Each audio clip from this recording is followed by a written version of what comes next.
Good morning, class. Today we'll see the fourth topic of your fifth unit. Okay, so today's topic is security and privacy implications for cloud computing.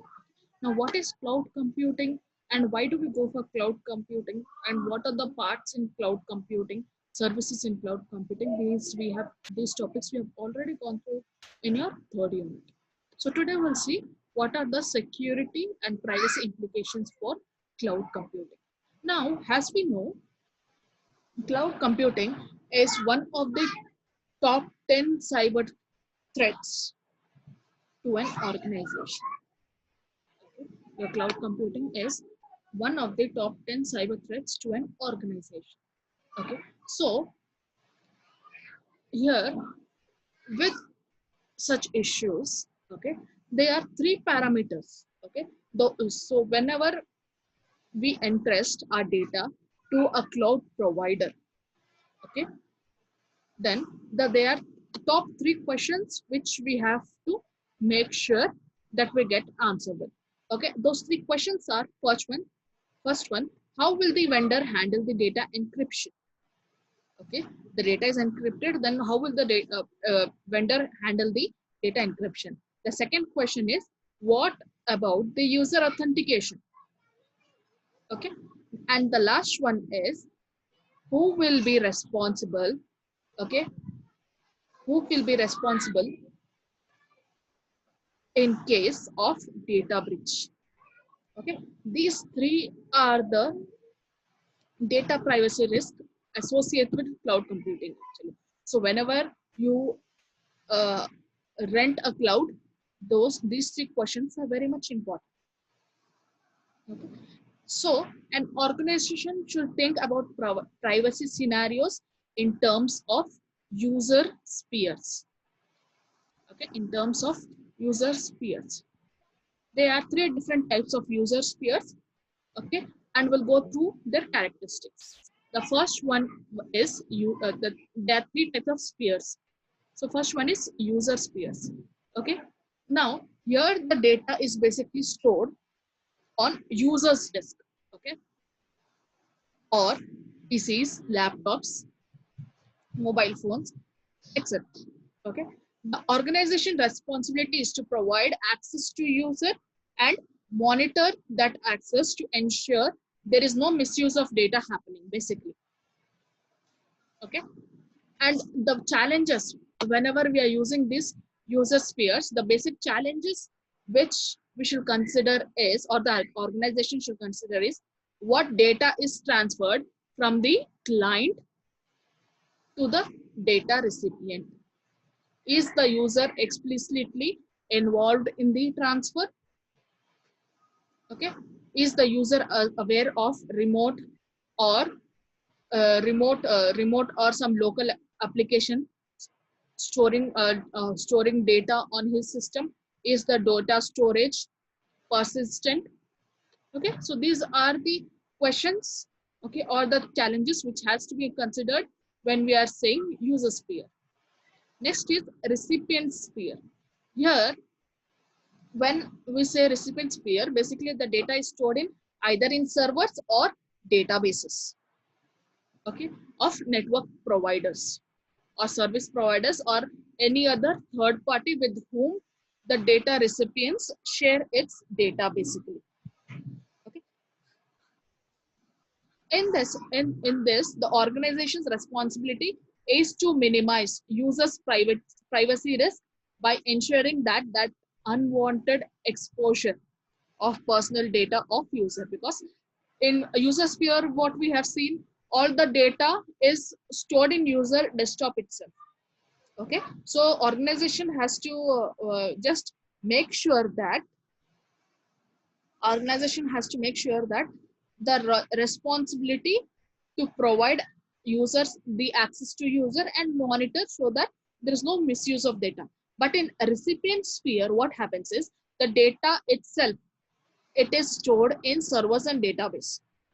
So so here it becomes responsibility of the organization that the minimum data, okay, minimum data is only exposed. Okay, minimum data or the personal data. Very few data is exposed. Okay, personal data is exposed of the user. Okay, then what are the challenges? Okay, so basically, what are the challenges with recipient sphere when we say servers and database? The first challenge is what data is being shared by the data recipient with other parties. Okay, and can the user expect a transfer of his data by the recipient? Is personal data adequately secured? Okay, can the processing of personal data be seen by the user? Are there any secondary uses of the data then that may not be foreseen by the user? Okay, so this is nothing but recipient sphere. Next is joint sphere. Okay, so in first user sphere, what we have seen, the data is stored in your within the user desktop, and what are the challenges where organization has to give the access to users, okay, and monitor them. Whereas the challenges are nothing but what data is being transferred between client and the data to a data recipient. Whereas in second sphere, that is recipient sphere, where the data lies itself in the server or database of network providers. Okay, that is nothing but cloud. So what happens here is the organization should check, or it's the challenges here is considered basically what type of data the recipients share with the other party. Okay, so that it doesn't violate the personal feelings of an individual. The personal data of an individual is not shared by anything else. If that particular data is shared, can the user know what the data is shared, or can the user decide what data to be shared? Okay, or and is there anything else which cannot be seen by the user? Okay, or is there any other means of using the data? Okay, that is recipient sphere. Now third one is joint sphere. Now whenever we say joint sphere, here the data lies with both the user as well as web service provider.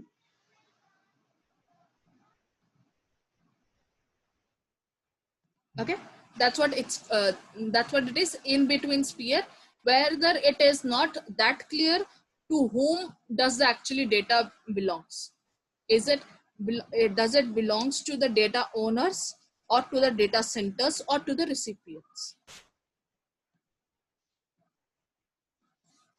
So here the basically the organization responsibly is to mm,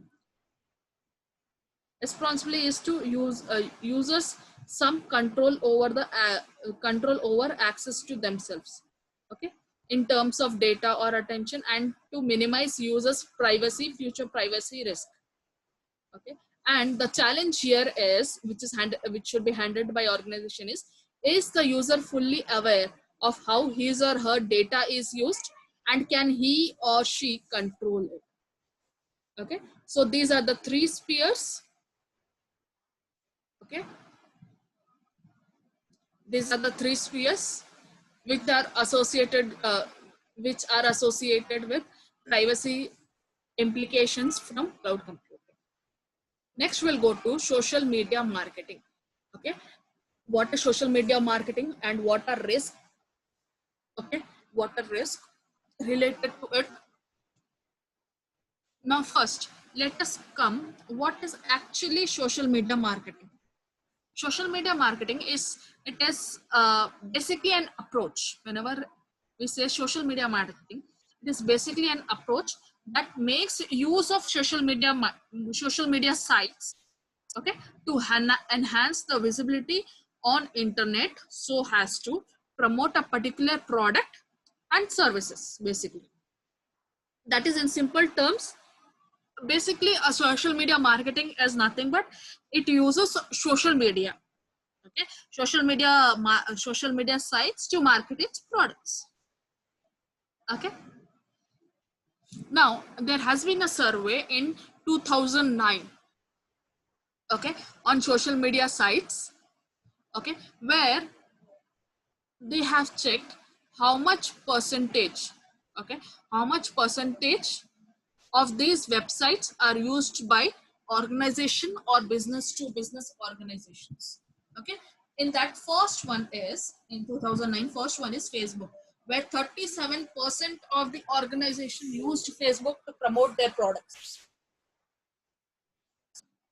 Okay, and next is LinkedIn. LinkedIn is used by 36% of organizations to promote their products and services, whereas Twitter is used 36%, YouTube is used 22%, and MySpace is used 6% of the organizations. Okay, although we are saying that social media marketing side is very much in boom, very much used, they have some privacy threats also. What they do is, here exposure of personal information, confidential business information is is also possible, okay, if not taken care by the organization while using the mode of social media marketing. Okay, and here you can find the several online tools. Okay, suppose we have collaborative tools such as Google and all. We have wikis, that is Wikipedia, Wetpaint Wiki. Then we have social marketing, these are the examples of it. Then we have video sharing, that is YouTube, Kite. Then we have business networking, that such as LinkedIn, Naukri.com, Zing, E-Academy, and others, where we have blogs. You can have n number of websites for blogs. Then we have photo sharing. You have Flickr, Zoom, SmugMug.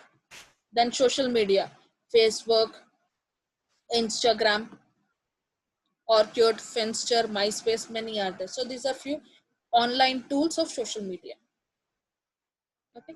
Next we have understanding social media marketing. Okay. Now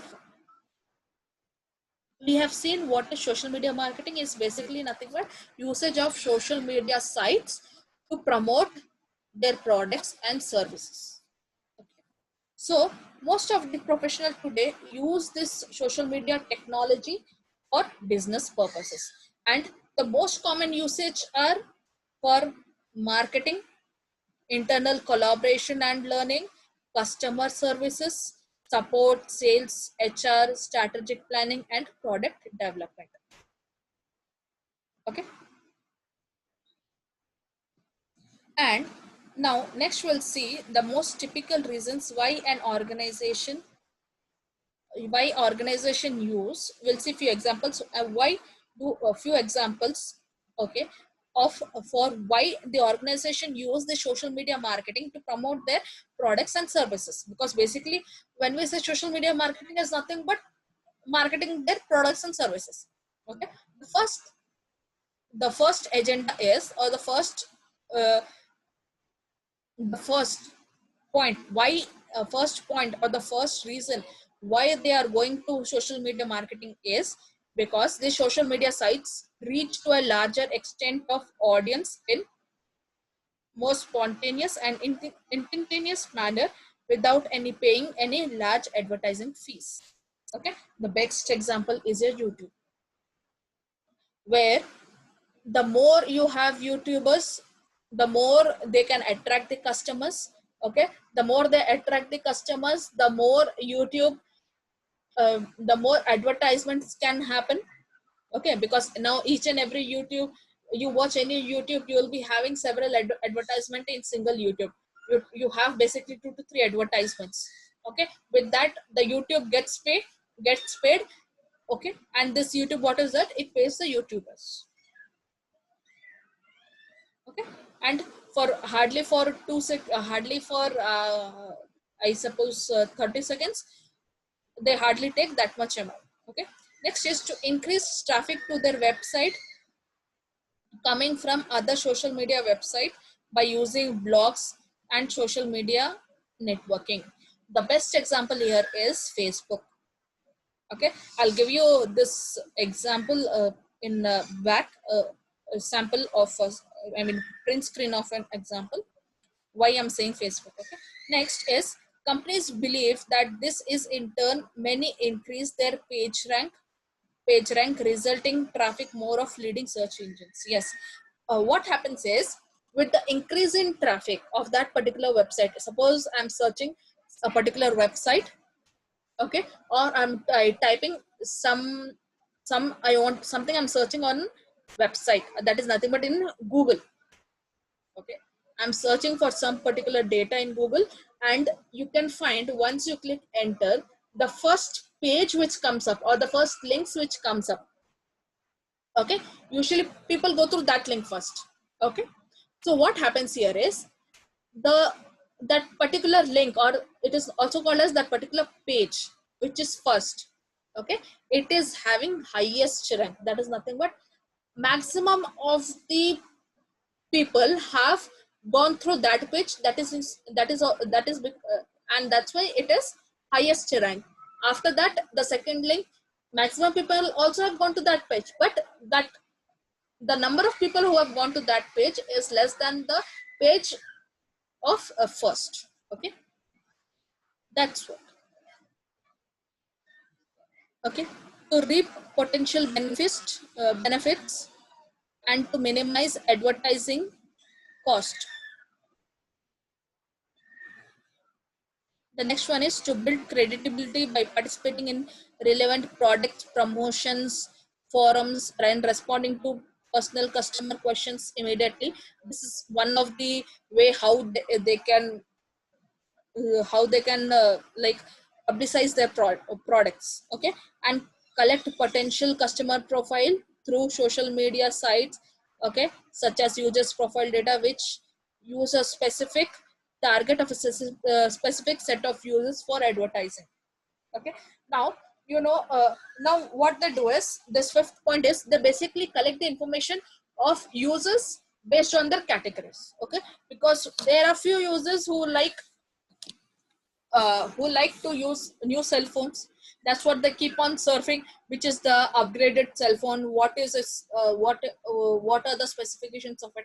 So this all data is collected by the companies, okay, and they next what they do is, they send related informations of the different cell phones to that user. Suppose if there is other user who wants to get the data related to some company or related to some statistics or some research. So what this company does is, it sends the data related to its company of those statistics to that user. Okay. Next, there are tools. Okay, now since we are saying social media marketing, we have seen the reason. Okay, reason of reason or basically what do you say it has, why an organization use social media marketing to promote their products. Okay, these are the different reasons. Now we see what are the tools an organization is using. Okay, the first one is Twitter. Okay, now we know Twitter with higher priority, what it does is, it basically markets the technology space and monitor the particular space.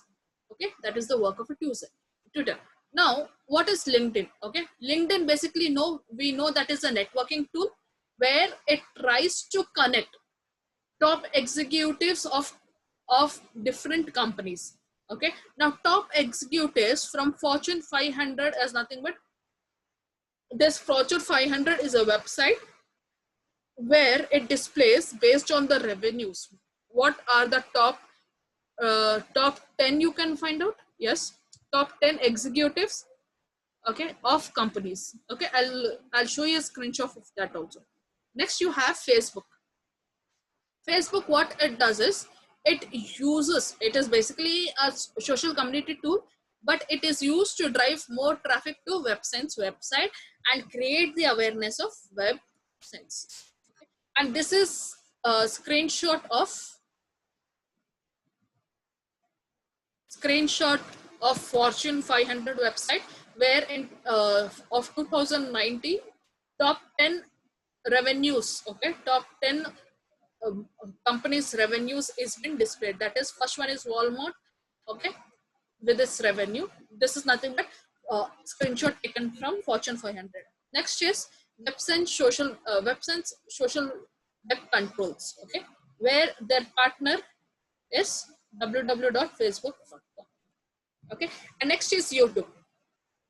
Okay, now YouTube basically creates brand awareness. Okay, and also create a presence of corporate videos. Okay, brand awareness. Okay, some data awareness. Okay, and Wikipedia is basically for brand building and driving traffic. So those are the tools which are used. Next,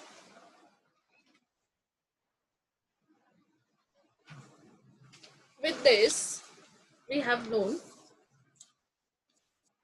as the web continues to grow. Okay, as the web continues to grow and evolve uh, with adoption of web 2.0 applications. Okay, there was also virus outbreaks. Okay, and other threats which continue to grow as well.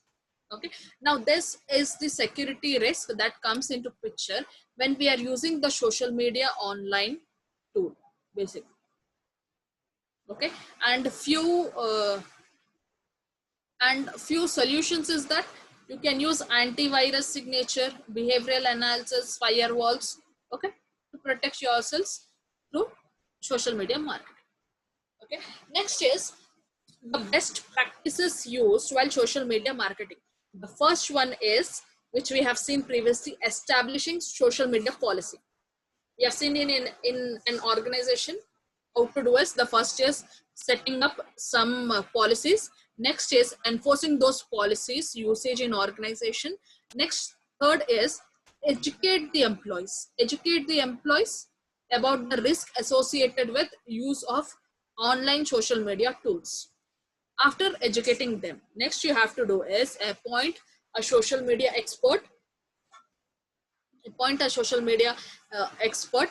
Okay, who can give solutions to the employees if they are stuck somewhere or they have doubt with any social media marketing concepts or marketing tools. Okay, now after this, establish a firm process based on that policy.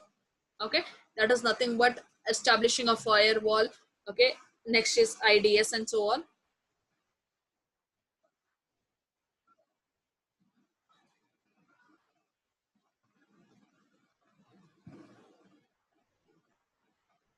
Next is establish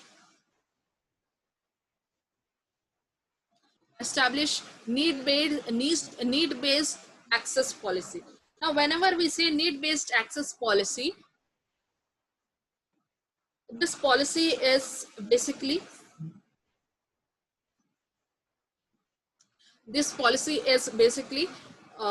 with an organization guidelines. Okay, with the organization guidelines available. Network administrators find it easier to define network domain as well as the applications that can be accessed by specific people and specific times. That's what it is called as need based access policy. Next, after that, blocking the infected websites. Okay, blocking the infected websites is another necessary activity. Okay, now because we can find that your any link given through mail or something, okay, through mail or through to a mobile, okay, it basically contains, it is either phishing or trojan, so it is necessary to block infected websites. Okay, next is firewalls. Okay, firewalls help the organization to protect the organization basically. Okay, a deep inspection of network traffic make uh, make make it possible to monitor the type of data traffic, the websites from which it is coming. Okay, to know the website browsing patterns. Okay, and one best example for firewall which you can use is SSL, is a process for inspection. Okay, this firewall, it decrypts the XSL data stream for inspection and encrypts it again before forwarding the data to the network.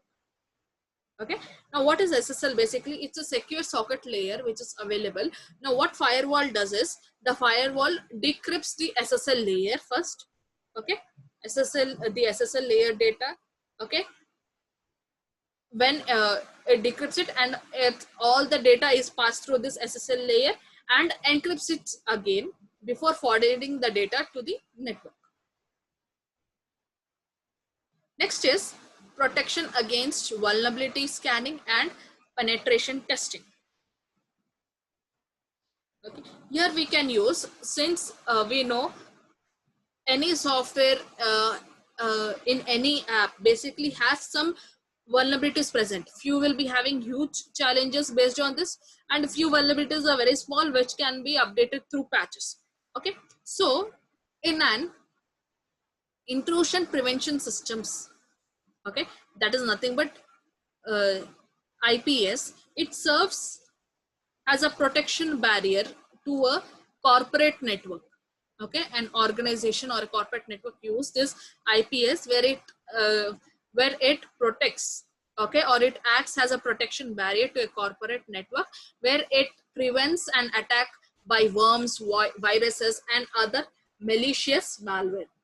Okay, and this IPS which is used for protection, okay, which is used for protection, it immediately it basically identifies the attack and immediately stops it from preventing and spreading in the network of that corporate.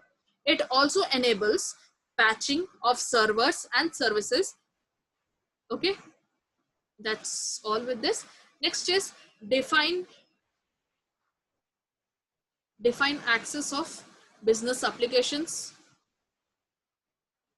Okay, next is, after using this protection, that is nothing but IPS server services, after that they should also define access to the mobile devices, because even mobile devices also play a major part. Mobile devices, pagers, okay, or personal digital assistants which employees use. Okay, so for that you can use SSL VPN portal tunnel within the network, and you can also use, that is with respect to internet. Okay, so what organization can do is, whenever a employee is trying to connect, okay, to a Wi-Fi of an organization, so, and organization can use SSL VPN portal tunnel within the internet, so that the data related to organization doesn't get inside the mobile. And user level also strong authentication can be used via single sign-on also, so that once that particular mobile goes out of this Wi-Fi network, okay, or sign offs out of this Wi-Fi network, whenever it tries to connect some other else, the data related to the organization is not.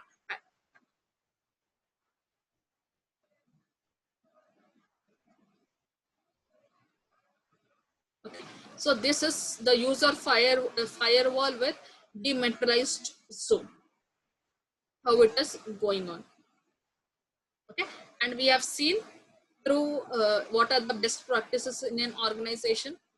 Okay, first thing they have to do is develop security policy, then configuration change or change control and management, risk assessment and management, and standardized software configurations, security awareness and training to the employees, then continuous planning and continuity of operations and disaster recovery planning, then certification and accreditation.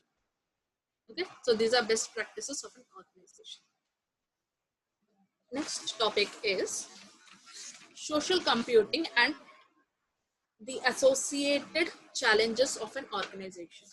Okay, so here basically social computing is also known as Web 2.0, and it helps thousands of peoples across the globe. Okay, basically what a net does, internet, or what www World Wide Web does is, it basically connects people, okay, and support them with their work, health, learning, or getting entertained. Okay, and and many other innovative way. Okay, now this process of making connections through social network by business, Okay, it basically what it does is, the more a lot of information gets exchanged, okay, it can either be personal information, confidential information, and these information are basically gold mines for cyber criminals. Okay, and because of these informations, you're basically with social computing, there are many new threats emerging. These emerging threats are security to security, safety, and privacy. And a few examples, we have already seen these all definitions in your first and second unit. That is identity theft, cyberbullying, unclear data ownership, okay, lack of control, data vigilance, personal data vigilance, mass data vigilance. These all are best examples for the threats related to security, privacy, okay, and safety. Next here, next, the social computing is seen as a source for many security and privacy risks. So with this, we have done with your fifth unit. Thank you.